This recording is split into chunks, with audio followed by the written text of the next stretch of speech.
Coming up on this edition of Techknowledge. We'll find out how search and rescue robots are now working side by side with first responders at disaster scenes. Techknowledge is next.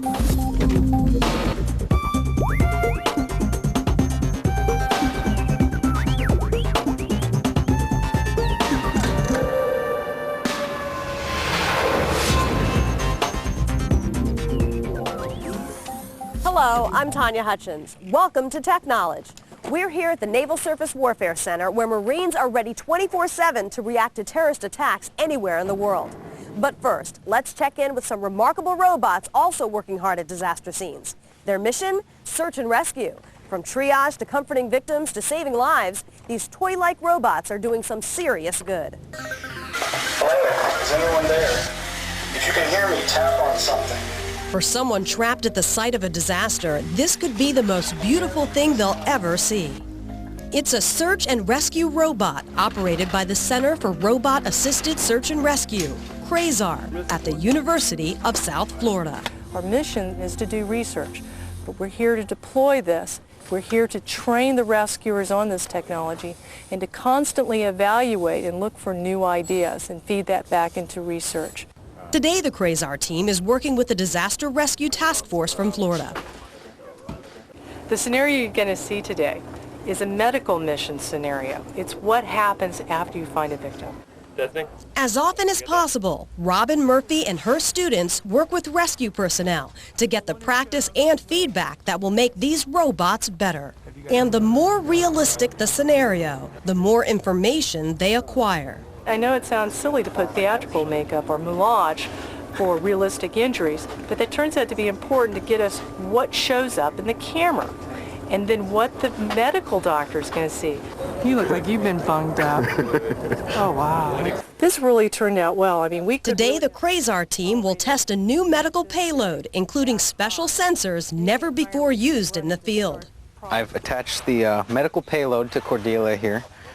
We have in here a CO2 sensor, an O2 sensor, as well as our SpO2 sensor, which we use to get the pulse. When we breathe, we exhale CO2, or carbon dioxide, and inhale O2, or oxygen. This new sensor technology can measure CO2 and O2 levels near a disaster victim to determine whether they're dead or alive. To better search the rubble, these robots are designed to move almost like small animals foraging through the brush. One thing you'll notice about both these robots, they're what we call shapeshifters. They're polymorphic and they change their shape.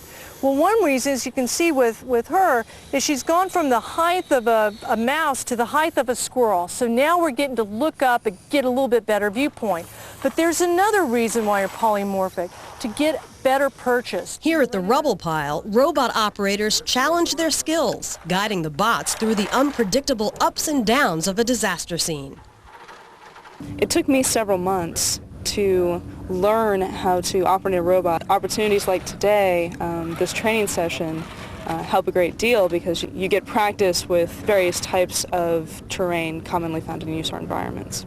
Now, in terms of its sensors, this particular unit has a camera, 2 lights, and 2-way audio.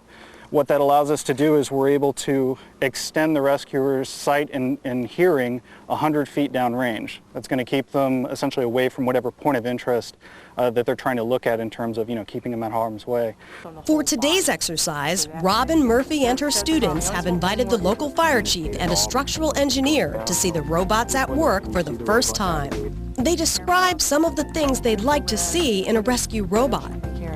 Oh, certainly a two-way communication system would be very beneficial to us. It would have to be very sensitive in that a lot of times when people are crushed or pinned, so to speak, they don't have the ability to expand the chest, get a good deep breath in order to call out, verbally let us know where they're trapped. And naturally, from a triage standpoint, a patient that's non-breathing, we don't want to use our resources on that, and we want to move on and try to do the best we can for the most. The focus of the exercise is a reenactment with a student playing a disaster victim. Okay, I think we found a victim. Okay, let's see, first off, they're not, hello? Yeah, there's definitely somebody there that they're not responding. Notice, nope, there's no sign of the breathing. Chief, what do you want us to do here? Let's move in closer to the head. Let's get an assessment to see if there's any air passing. Okay, now this is going to be a little tricky. Notice how close we're going to have to get to see if we can just tell off of CO2 over here or O2 whether they're breathing. Using its CO2 and O2 sensors, the robot determines that the victim is breathing, and the rescuers attempt to make contact with her. Hey, we're rescuers, I know. Look down, there's a small robot. You know, it just looks like a little tank, a little kid's toy. That's us.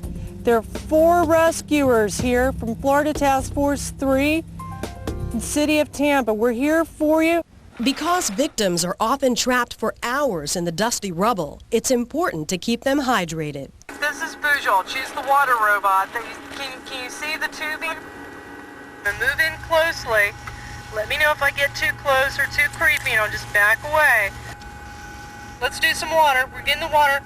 It's a long tube. You are really down in there, so it's going to take a minute to get to you. Okay. As medical personnel stabilize the victim and assess her condition, a structural engineer can use the robot's sensors to evaluate the structure's stability and determine the best way to extricate the victim. Think of a rubble pile as just a pile of pickup sticks. You pull on one end, but you can't see what's on the inside, and you might cause a collapse that would hurt the victims inside. Robots can go in and provide the structural engineer with sort of an interior window that they've never had. Before the robots, the rescue effort would have to commit people and personnel to begin navigating the pile. The obvious inherent dangers, you have an unstable pile, you have an unsafe situation. There have been cases such as Oklahoma City where the lives of rescuers were lost. The Quasar team's first time working a real disaster scene was at the World Trade Center on September 11th, 2001. Our experience at the World Trade Center was just incredibly profound. We had talked and trained for years about these robots, and we were able to bring, 4 groups were able to bring robots there and try them for the first time. And they worked way better than expected. But she and her students know they have much to do to perfect the technology. We're here to get the rescuers to the right technology at the right time. And we've got to be ready because we know a natural disaster, a terrorist event, another huge incident is just moments away. In the next 10 years, Robin Murphy expects robots to be as common at disaster sites as rescue workers and dogs.